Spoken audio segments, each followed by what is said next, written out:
Hello दोस्तों, welcome back to Sunday series. ज़्यादातर लोग सोचते हैं कि हमें पेंडेमिक में इन्वेस्ट नहीं करना चाहिए या फिर जब मार्केट गिर रहा हो तो भी इन्वेस्ट नहीं करना चाहिए क्योंकि हम इससे प्रॉफिट नहीं कमा सकते। लेकिन ऐसा नहीं होता। एक अच्छा इन्वेस्टर इसी टाइम पर सबसे ज़्यादा प्रॉफिट बनाते हैं। आप में से ज़्यादातर लोग जॉब में बहुत मेहनत करते हैं, 9 से 5 पूरे दिन हार्डवर्क करते हैं, फिर भी आपके पास सेविंग के लिए शायद ही कुछ पैसे बचते होंगे। दूसरी तरफ कुछ ऐसे भी 1% लोग हैं जो बहुत ज़्यादा पैसा खर्च करने के बाद भी उनका पैसा कभी कम नहीं होता, उल्टा बढ़ता ही जाता है। और यह सब वे दुनिया घूमते हुए भी करते रहते हैं। वे ऐसा इसलिए कर पाते हैं क्योंकि उन्होंने इन्वेस्टिंग की नॉलेज ली होती है जो उनको और ज़्यादा वेल्थ बनाने में हेल्प करता है। इस इन्वेस्टिंग की नॉलेज को हम ऑथर पीटर लिंच की book one upon wall street से सीखेंगे कि कैसे एक मिडिल क्लास इंसान भी बहुत कम नॉलेज लेकर स्टॉक मार्केट से बढ़िया रिटर्न बना सकता है। तो इस वीडियो को अंत तक जरूर देखिए। इससे आपके स्टॉक मार्केट को देखने का नज़रिया बदल जाएगा और कुछ चीज़ें आसान लगने लगेंगी, जिससे आप भी स्टॉक मार्केट में इंटर करके अपने लिए एक्स्ट्रा ऑर्डिनरी वेल्थ जनरेट कर सकते हैं। ऑथर के जर्नी की शुरुआत कुछ इस तरह से होती है। 1950 में जब ज़्यादातर लोगों को स्टॉक मार्केट पैसे की बर्बादी लगता था, वहीं ऑथर के परिवार वाले भी उनको मार्केट से दूर रहने को कहते थे। फिर ऑथर की जब गोल्फ में कैडी की जॉब लगी, कैडी उसे कहते हैं जो गोल्फ प्लेयर्स की बैग उठाता है। गोल्फ खेलना ज़्यादातर अमीर बिजनेस में लोग पसंद करते हैं। तो ऑथर जब उन लोगों के बैग्स उठाया करते थे तब उन्होंने सुना कि वो लोग ज़्यादातर स्टॉक्स की बातें ही किया करते थे। कभी कभी वे सेलिब्रेट भी किया करते थे जब उनका कोई स्टॉक्स उन्हें हाई रिटर्न दे जाता था। उनकी बातें सुनकर ऑथर सोचा करते थे, एक उनकी फैमिली है जो उनको स्टॉक मार्केट से दूर रहने को कहती है, वहीं ये लोग हैं जो रोज इतना पैसा कमा रहे थे जितना उनकी पूरी फैमिली मिलकर भी साल में नहीं कमा सकती थी। ऑथर पढ़ाई में काफ़ी अच्छे थे, लेकिन वे कहते हैं कि स्टॉक मार्केट में जो गणित हमें चाहिए होता है वो हम क्लास 4th में ही सीख जाते हैं। उन्होंने 1963 में अपना पहला स्टॉक लिया जिसने सिर्फ 2 साल में उन्हें 5 गुना का रिटर्न दिया, जिससे उन्होंने अपने कॉलेज की फीस भी भरी। 1966 में जब वे सेकेंड ईयर में आए तब उन्हें फिडेलिटी इन्वेस्टमेंट म्यूचुअल फंड में इंटर्नशिप मिली, जो उस टाइम पर सबसे बेस्ट म्यूचुअल फंड्स में से एक था। 1977 में वे पोर्टफोलियो मैनेजर बन गए मैगलेन फंड के, जिसे उन्होंने 13 साल तक मैनेज किया और अपने इन्वेस्टर्स को 30% तक का एनुअल रिटर्न बनाकर दिया, जो म्यूचुअल फंड मैनेजमेंट की हिस्ट्री में सबसे हाईएस्ट रिटर्न था। इन्वेस्टिंग की नॉलेज को हम 3 पार्ट से सीखेंगे, जिसमें सबसे पहला पार्ट है प्रिपेयरिंग टू इन्वेस्ट। इसमें ऑथर कहते हैं कि रिटेल इन्वेस्टर्स के पास ज़्यादा फायदे होते हैं प्रोफेशनल इन्वेस्टर्स या फंड मैनेजर्स के मुकाबले, क्योंकि उन्हें बहुत से अप्रूवल लेने की ज़रूरत होती है किसी भी कंपनी में इन्वेस्ट करने से पहले। लेकिन हमारे जैसे रिटेल इन्वेस्टर कभी भी अपनी कंपनी के स्टॉक्स बाई या सेल कर सकते हैं। हमें किसी तरह की अप्रूवल की ज़रूरत नहीं पड़ती। कोलगेट से लेकर हमारे घर के दीवारों के पेंट्स तक और न जाने कितनी ही कंपनीज के प्रोडक्ट्स को हम कई सालों से यूज़ करते हुए आ रहे हैं। इसलिए अगर आप इन्वेस्टमेंट के लिए अच्छी कंपनी ढूंढ रहे हैं तो सबसे पहले अपने घर में देखिए कि आप किस कंपनी के प्रोडक्ट यूज़ कर रहे हो। ऑथर कहते हैं कि क्यों हमें अपने पैसे बैंक में रखने के बजाय स्टॉक्स में इन्वेस्ट करना चाहिए। बैंक में जब हम पैसे सेव करते हैं तो बैंक हमारे पैसों से ब्याज कमाकर हमें बहुत ही कम ब्याज देती है, इसलिए हमारे पैसे वहाँ नहीं बढ़ते हैं। इसके बजाय जब हम स्टॉक्स में इन्वेस्ट करते हैं तब हमें रिटर्न्स ज़्यादा मिलने की संभावना होती है, लेकिन स्टॉक्स में रिस्क भी उतना ही ज़्यादा होता है। इसलिए ये आप पर डिपेंड करता है कि आप ज़्यादा रिस्क लेकर ज़्यादा रिटर्न कमाना चाहते हैं या फिर कम रिस्क लेकर कम कमाना चाहते हैं। ज़्यादातर नए इन्वेस्टर ये सोचते हैं कि प्रोफेशनल इन्वेस्टर्स जिनके पास डिग्री है और जो रोज़ 10-10 घंटे काम करते हैं वो नए लोगों को ज़्यादा रिटर्न कमाने नहीं देते हैं। उनके इस सोच को ऑथर गलत कहते हैं, क्योंकि एक फंड मैनेजर दूसरे लोगों के पैसे को इन्वेस्ट करता है और वही लोग ये डिसाइड करते हैं कि उन्हें कितना पैसा इन्वेस्ट करना है। ज़्यादातर नए इन्वेस्टर जब मार्केट नीचे जाता है तो वे पैसे निकाल लेते हैं और जब मार्केट ऊपर जाता है तो ये लोग फंड में और ज़्यादा पैसे इन्वेस्ट करने लगते हैं। जबकि ऑथर कहते हैं कि हमें इसका उल्टा करना चाहिए। इससे कोई भी मिडिल क्लास इंसान एक प्रोफेशनल को हरा सकता है। इसके लिए आपको बस अपनी सेल्फ नॉलेज को बढ़ाना होगा और अपनी इमोशंस पर कंट्रोल करना होगा। सेल्फ नॉलेज को बढ़ाने के लिए हम बुक्स की मदद ले सकते हैं। इससे हमारे इमोशंस भी कंट्रोल में आते हैं। सभी बड़े इन्वेस्टर्स भी हमें बुक्स पढ़ने की सलाह देते हैं। आप फाइनेंस और स्टॉक मार्केट की बुक से स्टार्ट करके अपने फाइनेंशियल नॉलेज को इम्प्रूव कर सकते हैं, क्योंकि बुक्स पढ़ने से आप अपने आने वाले 10 साल तक बचा सकते हो दूसरे की गलतियों से सीखकर। ऑथर कहते हैं कि स्टॉक्स में इन्वेस्ट करने से पहले हमें अपने आप से 3 सवाल करना है। पहला ये कि क्या मेरे पास खुद का घर है, दूसरा मुझे पैसों की कितनी ज़रूरत है, और तीसरा मेरे पास ऐसी कौन सी स्किल्स है जिसका यूज़ करके मैं स्टॉक से बढ़िया रिटर्न कमा सकूं।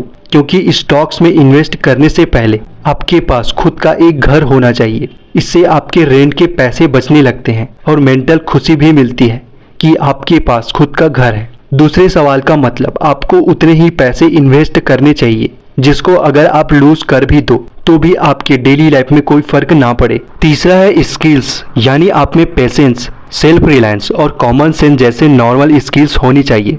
वॉरेन बफेट कहते हैं कि अगर आपका IQ 160 है, मतलब आप बहुत ज़्यादा इंटेलिजेंट हो, तो इसमें का 30-40 पॉइंट आप दूसरे को दे दीजिए, क्योंकि इतना ज़्यादा IQ आपको इन्वेस्टमेंट में नहीं चाहिए। ऑथर कहते हैं कि सबसे ज़रूरी चीज़ आपको ये समझना है कि आप स्टॉक्स में नहीं बल्कि कंपनीज में इन्वेस्ट करते हैं। दूसरा पार्ट है पिकिंग विनर्स, जो एकदम नए इन्वेस्टर्स होते हैं, जिन्हें हम नो नथिंग इन्वेस्टर्स भी कह सकते हैं। वे ज़्यादातर म्यूचुअल फंड में ही इन्वेस्ट करना पसंद करते हैं। म्यूचुअल फंड्स का फंडा कुछ ऐसा है कि ये एक फंड की बास्केट है जिसमें काफ़ी सारे लोग मिलकर एक फंड मैनेजर को पैसे देते हैं, और वो फंड मैनेजर उन पैसों से कंपनी के शेयर्स और बॉन्ड्स खरीदता है, जिसके बदले वो कुछ परसेंट लेता है फीस के तौर पर। अब जैसे ही कंपनी के शेयर्स की प्राइस बढ़ती है तो प्रॉफिट सबको मिलेगा, जिस हिसाब से लोगों ने पैसे इन्वेस्ट किए होते हैं। अगर कंपनीज के शेयर्स में लॉस होता है तो हमें ये लॉस भी झेलना पड़ता है। म्यूचुअल फंड्स भी स्पेशल कैटेगरी के होते हैं जिन्हें इंडेक्स फंड्स कहते हैं। इसमें फंड मैनेजर अपने हिसाब से कंपनी सेलेक्ट नहीं करता, बल्कि इसमें क्राइटेरिया फिक्स्ड होता है, उसी के हिसाब से वो कंपनी के शेयर्स खरीदेगा। एग्जाम्पल के लिए अगर हम निफ्टी 50 इंडेक्स फंड की बात करें तो फंड मैनेजर हमारे देश की टॉप 50 कंपनीज में कंपनी की मार्केट कैपिटलाइजेशन के अनुसार इन्वेस्ट करेगा। इसमें फंड मैनेजर्स को कंपनी सेलेक्ट करने में ज़्यादा समय नहीं लगता, इसलिए इंडेक्स फंड्स की फीस फंड मैनेजर कम लेते हैं। इसलिए जिनके पास इन्वेस्टमेंट सीखने के लिए समय नहीं है, उसके लिए इंडेक्स फंड में इन्वेस्ट करना सही रहेगा। ऑथर कहते हैं कि हमें ऐसी कंपनी में इन्वेस्ट करना चाहिए जो 10 गुना के साथ ग्रो कर रही हो और जिनके बिजनेस को आप समझते हो। वे ये भी कहते हैं कि 13 क्वालिटी होनी चाहिए एक कंपनी में, जिसे वे परफेक्ट स्टॉक्स कहते हैं। पहला ये कि एक परफेक्ट कंपनी का एक सिंपल बिजनेस होना चाहिए जिनका नाम भी बहुत बोरिंग रहना चाहिए, जैसे Asian paints, HDFC bank etcetera. दूसरा ये कि एक बोरिंग कंपनी के नाम के साथ अगर वो एक बोरिंग काम कर रही है तो ये परफेक्ट कॉम्बिनेशन होगा। तीसरा है कि वो कंपनी ऐसा काम करे जो हर किसी के बस की नहीं है। चौथा कि जब कोई कंपनी एक नई कंपनी शुरू करता है, जैसे मारुति सुजुकी का पुराना नाम था मारुति उद्योग लिमिटेड, फिर बाद में इसका नाम रखा गया मारुति सुजुकी इंडिया लिमिटेड, जिसे ऑथर एक स्पिन ऑफ कंपनीज कहते हैं। पांचवा है कि अगर एक स्टॉक इंस्टीट्यूशनल या फाइनेंशियल एनालिसिस के रेडार पर नहीं है तो उसमें एक आम इंसान के अच्छे रिटर्न कमाने का पूरा पोटेंशियल होता है। छठा है कि अगर एक कंपनी का गलत न्यूज़ फैला हुआ है तो लोग उस पर इन्वेस्ट नहीं करते, लेकिन वो कंपनी अगर सही बिजनेस करती है तो यहाँ पर हमारे लिए एक बढ़िया मौका हो सकता है इन्वेस्ट के लिए। सातवां है कि वो कंपनी कुछ डिप्रेसिंग करती हो, जैसे ऑथर कहते हैं कोई अंतिम संस्कार का बिजनेस हो सकता है। आठवां है कि बहुत ज़्यादा ग्रोथ ना दिख रहा हो उस कंपनी में, क्योंकि कई बार बड़ी कंपनी में इन्वेस्ट करने से कुछ सालों में मंदी का समय भी देखना पड़ सकता है, इसलिए ऐसी इंडस्ट्री को चुने जिसमें अभी ग्रोथ कम दिख रही हो। नौवां है ऐसी कंपनी जिसका कोई एक निश हो जिसे कोई आसानी से कॉपी ना कर सके, क्योंकि निश बिजनेस में ज़्यादा प्रॉफिट होता है। इसमें कॉम्पिटिटर्स जल्दी नहीं आते और आते भी हैं तो ज़्यादा दिन तक टिक नहीं पाते। 10वां है कि बिजनेसेस ऐसा होना चाहिए जो डेली यूज होने वाला प्रोडक्ट बनाए, जैसे soft drink, razor blade, cigarette या हेयर ऑयल कुछ भी हो सकता है। 11वां है कि कंपनी टेक्नोलॉजी का यूज कर रही हो, न कि नेचुरल सोर्सेज का, क्योंकि टेक्नोलॉजी वक्त के साथ बदलता जा रहा है जबकि नेचुरल सोर्स कम होते जा रहे हैं। इसलिए ऑथर कहते हैं लॉन्ग टाइम में वो कंपनी टिकी रहती है जो टेक्नोलॉजी को अपने कंपनी से जोड़े रखती है। 12वां है कि उस कंपनी के कर्मचारी अपनी कंपनी में इन्वेस्ट करते हो, इससे पता चलता है कि आने वाले टाइम में कंपनी ग्रो कर सकती है या नहीं। और 13वां ये है कि इन्वेस्टर्स के लिए ज़्यादा खुशी तब होती है जब वो कंपनी अपने ही शेयर्स को बाई करती है। इससे नंबर ऑफ शेयर्स कम हो जाते हैं और अर्निंग पर शेयर्स बढ़ जाती है, जिससे स्टॉक प्राइस भी बढ़ जाता है। इन 13 क्वालिटीज का यूज करके आप एक परफेक्ट स्टॉक सेलेक्ट कर सकते हैं, लेकिन फिर भी सारी इन्वेस्टमेंट स्ट्रेटेजी बराबर नहीं होती। कई लोग डाइवर्सिफाई करने के लिए अपने पैसे को अलग अलग जगहों पर इन्वेस्ट कर देते हैं। ऑथर कहते हैं कि स्टॉक इन्वेस्टमेंट की 6 अलग कैटेगरीज होती है। पहला है स्लो ग्रोवर्स। इसमें कंपनी की मार्केट कैप बहुत बड़ी होती है, जिससे ये बहुत धीरे ग्रो करती है, जिसका ईयरली ग्रोथ 4 से 5% तक हो सकता है। इसलिए ऑथर ऐसी कंपनी में कम इन्वेस्ट करने को कहते हैं, क्योंकि इसमें इन्वेस्ट करने से हमें सिर्फ डिविडेंड ही मिलते हैं, जबकि स्टॉक का प्राइस भी बढ़ना चाहिए। दूसरा है फास्ट ग्रोअर। ऐसी कंपनीज तेजी से ग्रो करती है, जिसमें हमें 20 से 25% तक का रिटर्न मिल सकता है। तीसरा है स्टॉलवर्ट्स। स्टॉलवर्ट्स जो मीडियम ग्रोथ की कंपनीज होती है, जो ईयरली 10 से 12% का रिटर्न दे देते हैं। एग्जाम्पल के लिए Reliance industry, TCS, HDFC bank, Infosys extra. चौथा है साइलिकल्स। साइलिकल्स कंपनी की रेवेन्यू और प्रॉफिट उसके बिजनेसेस के साथ ग्रो करती है। इनके प्रोडक्ट्स और सर्विसेज एक बार लेने के बाद कस्टमर जल्दी इन कंपनीज के पास नहीं आती। एग्जाम्पल के लिए बाइक और कार की कंपनी, क्योंकि हर कोई अपनी गाड़ी को हर साल नहीं बदलता।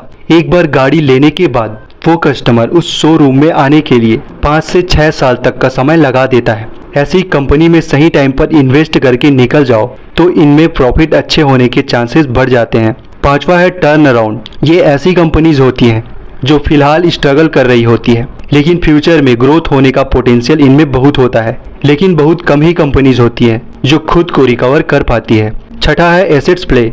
ये ऐसी कंपनीज होती हैं जिनकी मार्केट वैल्यू उनके एक्चुअल प्राइस से कम होती है, जो समय के साथ बढ़ती जाती है। लेकिन कभी कभी कोई कंपनी एक से ज़्यादा कैटेगरीज में भी बदल सकती है। जैसे मैकडॉनल्ड्स पहले एक फास्ट ग्रोअर कंपनी थी, फिर समय के साथ स्टॉलवर्ट्स हुई, फिर एसेट्स प्ले बना और अब स्लो ग्रोअर्स। तीसरा पार्ट है the long term views. Author कहते हैं कि इन्वेस्टमेंट के लिए साइज के हिसाब से हम स्टॉक को 3 कैटेगरी में बांट सकते हैं, जिसमें पहला है लार्ज कैप स्टॉक्स। इसमें वो स्टॉक्स आते हैं जो बहुत ही ज़्यादा बड़ी कंपनी होती है और जिनकी मार्केट कैपिटलाइजेशन यानी उनकी साइज 20,000 करोड़ से ज़्यादा होती है। उनको लार्ज कैप स्टॉक्स कहा जाता है।